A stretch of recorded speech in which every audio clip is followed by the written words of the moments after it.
गांव से प्रोटीन का स्टैक आ चुका है। यहाँ पर ऑमलेट बना रहा हूँ। इन ऑमलेट बना है लेकिन उसमें नमक ही डालना भूल गया। जिम में है बैक और बाइसेप का वर्कआउट। हाँ दिख रहा है देखो। कुत्ते काय को भौंक रहे हैं यार कि कंसिस्टेंट रहना बहुत हार्ड है भाई, बहुत हार्ड है। बहुत इंटरेस्टिंग लग रही है मुझे। नॉलेज विदाउट एक्शन कुछ काम का नहीं है। So you can see here गांव से प्रोटीन का स्टैक आ चुका है। प्रोटीन ही प्रोटीन भाई, प्रोटीन ही प्रोटीन। सो दोपहर में कोई नहीं था। सो जो घर में बना था वो मुझे खाने को अच्छा नहीं लग रहा था।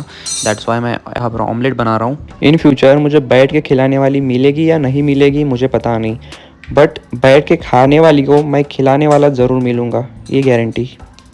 दुख है यार बहुत, यहाँ पर भी बहुत दुख है। अपोजिट हो गया यहाँ भी। कोई बात नहीं यार, ये भी सह लेता है, अच्छा है।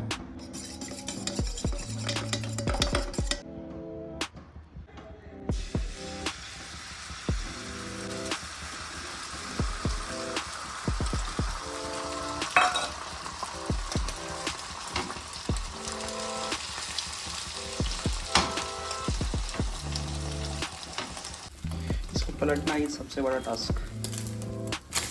पलट दिया तो भाई बहुत बड़ा लोचा हो गया है। ऑमलेट बना है लेकिन उसमें नमक ही डालना भूल गया। दुख है बहुत। सो भाई हियर इज़ डे 2 एंड आज है 8 जुलाई 2025 एंड आज सेकेंड डे जिम का and this is pre workout. एक संतरा एंड 3 केले हैं छोटे छोटे, इसको 2 कंसीडर करेंगे अपन। एंड आज का प्री वर्कआउट खाएंगे एंड चलेंगे जिम। तो आज जिम में है बैक और बाइसेप का वर्कआउट।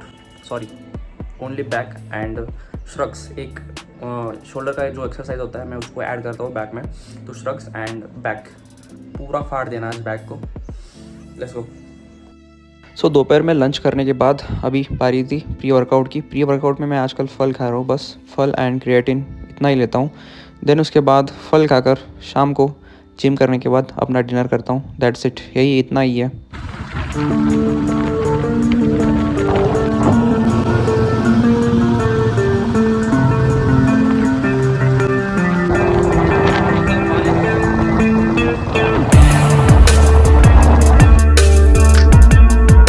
जिम में मैंने सबसे पहले वार्म अप के बाद पहला एक्सरसाइज लगाया बैक का डेडलिफ्ट 72.5 kg के साथ 12 रेप्स 3 सेट्स के लिए।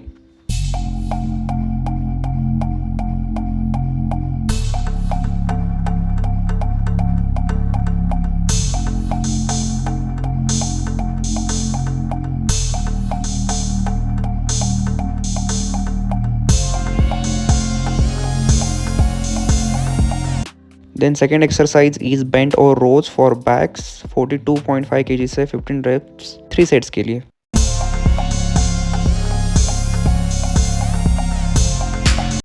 Then third exercise for back was lat pull down। So मैंने यहाँ पर 50 kg एंड 55 kg से 12 reps 3 सेट्स के लिए लगाए।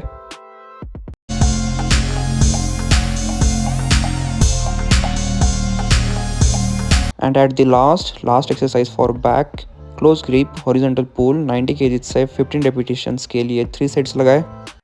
सभी एक्सरसाइज कंट्रोल्ड मूवमेंट के साथ थे, कोई ईगो लिफ्टिंग नहीं है। यहाँ पर लग रहा होगा बहुत लोगों को कि ईगो लिफ्टिंग है 90 kg से, बट फॉर्म देख लो एक बार, अच्छा फॉर्म है।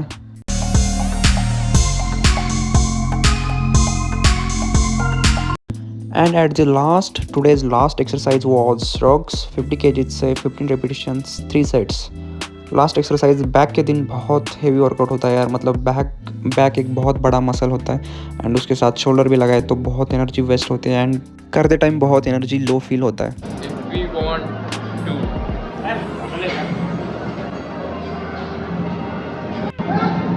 ये करो तो स्प्रेड करो। हाँ दिख रहा है देखो। अरे पूरा लेके जाने का उसे दबा के नीचे से। जान दे हाँ जान दे अभी। अरे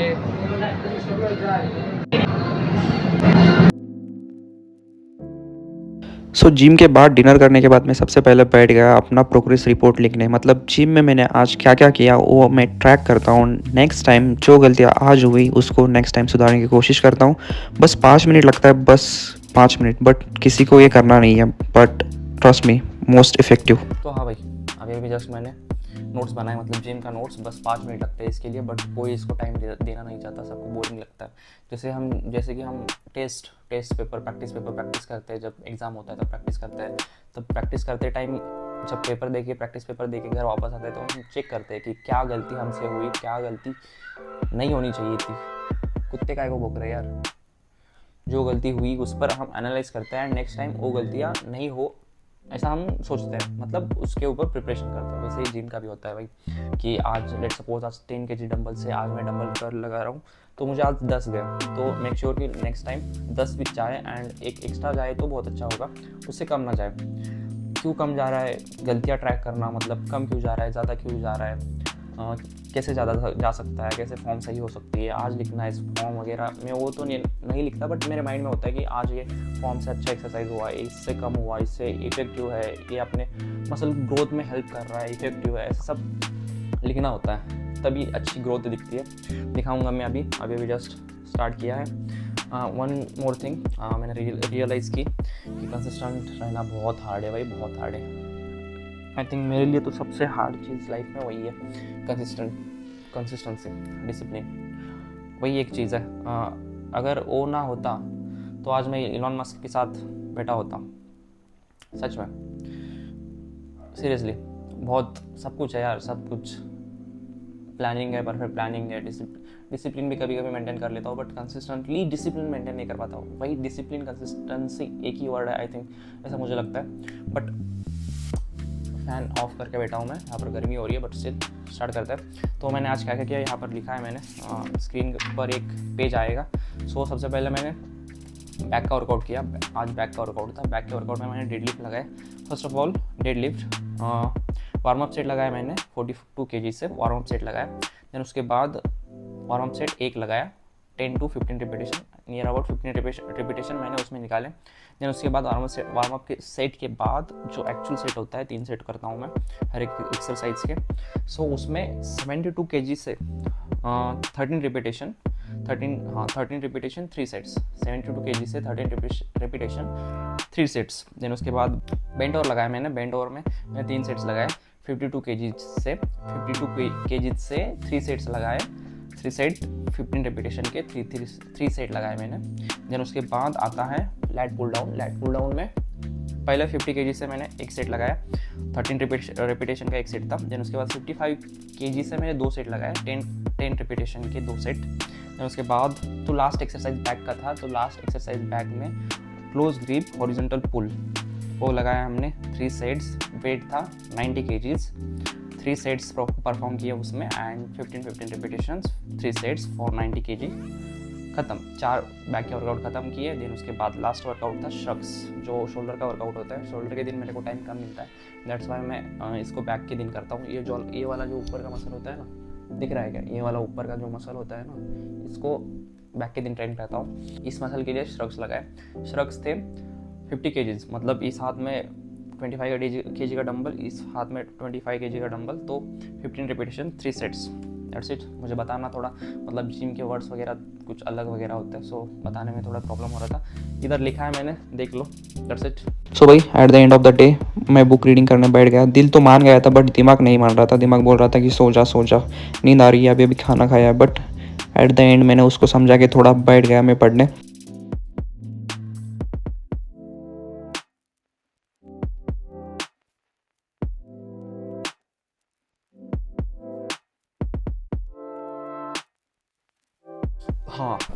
हाँ जी, तो मैंने अभी जस्ट बुक पढ़ी, जिम का जब नोट्स ख़त्म हुआ तब नोट्स पढ़ा मैंने, नोट्स नहीं बुक पढ़ा। बहुत खुद को समझा के, मतलब सोने का मन कर रहा था, बस करके सोने का मन कर रहा था, बट स्टिल इसको मैंने पढ़ा, थोड़ा पढ़ा, 3-4 पेजेस पढ़े, नहीं यार 3-4 से ज़्यादा पढ़े। एंड आज बहुत इंटरेस्टिंग लग रही है मुझे बुक पे। इसमें स्टार्टिंग में बता दे रहे हैं यार ये कि अगर इस पूरे बुक को भी पढ़ लोगे तो कुछ भी फ़ायदा नहीं है, इस बुक को पूरा पढ़ लोगे तो भी कुछ भी फ़ायदा नहीं है। मैंने सोचा भाई ये क्यों बोल रही है। देन उन्होंने बताया कि ये पूरा बुक पढ़ लोगे फिर भी इसका यूज़ कैसे करना है, मतलब कैसे करना है इसमें बताया गया है, बट इसको यूज़ करोगे तो उसका बेनिफिट मिलेगा। जैसे कि उन्होंने एग्जांपल बताया कि हमारे ब्रेन में कितना भी नॉलेज हो, कितना भी पता है हमें कि what to do what not to do, क्या करना है क्या नहीं करना है, पढ़ाई करना है, जॉब करनी है, एट्सेट्रा, जिम जाना है, वर्कआउट करना है, ये सब हमें पता है, लेकिन करता नहीं है कोई, कंसिस्टेंटली नहीं करता है कोई, ऐसे ही करता है कि या तो करता है नहीं तो कोई नहीं करता है। अच्छी चीज़ें हमें पता है कि कौन सी चीज़ अच्छी है, कौन सी चीज़ें बुरी है, बट स्टिल हम उसे नहीं करते। तो इस बुक में वही बताया है कि कैसे करना है, स्टेप बाय स्टेप, कि हमें कैसे करना है। तो उन्होंने एक बहुत अच्छी बात बोली है कि नॉलेज होना इज़ नॉट इम्पॉर्टेंट। नॉलेज यानी कि ब्रेन में कितना भी नॉलेज हो वो उसके समान है जैसे कि कूड़े में कचरा, वैसे ही ब्रेन में नॉलेज कितना भी हो कुछ फ़ायदा नहीं है। नॉलेज विदाउट एक्शन कुछ काम का नहीं है, वैसा इस बुक में बोला है। तो बहुत इंटरेस्टिंग सी बुक लग रही है मुझे। स्टार्टिंग में इतने अच्छे खुलासे कर रही है, सो बहुत अच्छी बुक लग रही है मुझे बहुत अच्छा लग रहा था ये पढ़ते टाइम कि इन लोगों ने इतना साफ क्लियरली लिखा है, तो सच होगा कुछ बहुत यार। बेस्ट सेलर 75 ईयर्स से बेस्ट सेलर है। तो यहाँ पर बोला है उन्होंने, we are making use of only, हाँ ये बात भी मुझे बहुत अच्छी लगी एंड मुझे पहले भी बता थी बट इसको रिवाइज़ किया मैंने, बहुत अच्छा लगा। We are making use of only small part of our physical and mental resources. हमारी बॉडी, हमारा माइंड जितना कैपेबल होता है ना, उसका हम छोटा सा परसेंट, मतलब ज़्यादा भी नहीं भाई, 50% भी नहीं, 8, 10, 7, 6% हम यूज़ कर रहे हैं। जितना हमारा माइंड 100% कैपेबिलिटी है ना, उसका हम बस कुछ 10 के अंदर परसेंटेज में हम उसका यूज़ कर रहे हैं, बोथ मेंटल एंड फिजिकल। तो बहुत सारी चीज़ें हम कर सकते हैं, but I am back, sorry for inconvenience. रात को माइक ख़राब हो गया था, दैट्स वाई अभी मैं रिकॉर्ड कर रहा हूँ। सो भाई रात को अपना डिस्कशन चल रहा था इस बुक के बारे में। सो ये बुक बहुत इंटरेस्टिंग सी लग रही है मुझे, क्योंकि जैसे जैसे मैं पढ़ रहा हूँ मुझे बहुत इंटरेस्टिंग, कल वैसे अच्छा नहीं लगा था उतना, बट आज बहुत अच्छा लग रहा है, कल और अच्छा लगेगा। ऐसे ही कंसिस्टेंटली मैं पढ़ता रहूँगा तो बहुत अच्छा इससे मेरे को यूज़ होगा ऐसा मुझे लग रहा है। क्योंकि अभी जस्ट मैंने जैसे बोला एक सेंटेंस था, we are making use of only small part of physical and mental resources. ये वाली बात अपने को पता है, बट अपन इसको बार बार मतलब रिवाइज नहीं करते हैं, इसलिए हम अपना ब्रेन का बहुत छोटा सा पार्ट यूज़ करते हैं। लेट्स सपोज अगर तुम्हारा ब्रेन तुम्हें 1 लाख पर मंथ का मतलब बोलता है कि 1 लाख पर मंथ तुम कमा सकते हो, that's not true. 1 lakh per month नहीं, तुम 100 लाख पर मंथ कमा सकते हो। तुम्हारा ब्रेन तुम्हें उतना ही बोलेगा जितना, मतलब इस सराउंडिंग में तुम्हारे सराउंडिंग में जितने पीपल हैं उन्होंने क्या किया है ना, वही तुम्हारा ब्रेन भी तुम्हें समझाने की कोशिश करेगा, भाई तू इतना ही कर सकता है, इससे आगे तू नहीं कर सकता। सो अपना सराउंडिंग भी बहुत इंपॉर्टेंट बहुत मैटर करता है। इसलिए तो इस दुनिया में भाई बहुत सारे मिलियनरी, ट्रिलियनरी, बिलियनरी ज़्यादा नहीं है, क्योंकि हर एक को ये किताब पढ़नी, मतलब पढ़ के उसका सही इस्तेमाल करना सबके बस की बात नहीं है। उसके लिए बहुत पेशेंस लगता है, बहुत पेशेंस। सबसे बड़ी बात है पेशेंस एंड कंसिस्टेंसी तो चाहिए। मेरे पास पेशेंस है लेकिन कंसिस्टेंसी की कमी है। तो यही है कि 1 लाख अगर तुम कमाने की कोशिश, मतलब सोच रहे हो कि 1 लाख, हाँ 1 लाख भी बहुत होता है भाई सबके लिए, मतलब 1000 भी बहुत होता है सबके लिए, बट इन फ्यूचर 1 लाख कमा लोगे तुम आसानी से। बट 1 लाख का कभी नहीं सोचना है। वही बोल रहा था इस बुक में कि 1 लाख, तुम्हारा ब्रेन तुम्हें 1 लाख बोलेगा पर मंथ, बट तुम्हें सोचना है 100 लाख पर मंथ, मतलब 1 करोड़ पर मंथ। सो इस बुक की मुझे कुछ अच्छी बातें लग रही है। सो इन फ्यूचर मेरे को लग रहा है कि ये बुक बहुत हेल्पफुल रहेगा अगर मैं इसको अप्लाई करूँगा। सो इन्होंने स्टार्टिंग में ही बोल दिया है कि बस बुक करना इज़ नॉट इम्पॉर्टेंट। उसका नॉलेज, ब्रेन में नॉलेज ये जस्ट लाइक कूड़े में कचरा, ऐसा इन्होंने बोला है एंड मुझे भी सही लग रहा है भाई बहुत कुछ। एंड देखते हैं क्या होता है। So done for today, time to do it again tomorrow, see you. My dreams write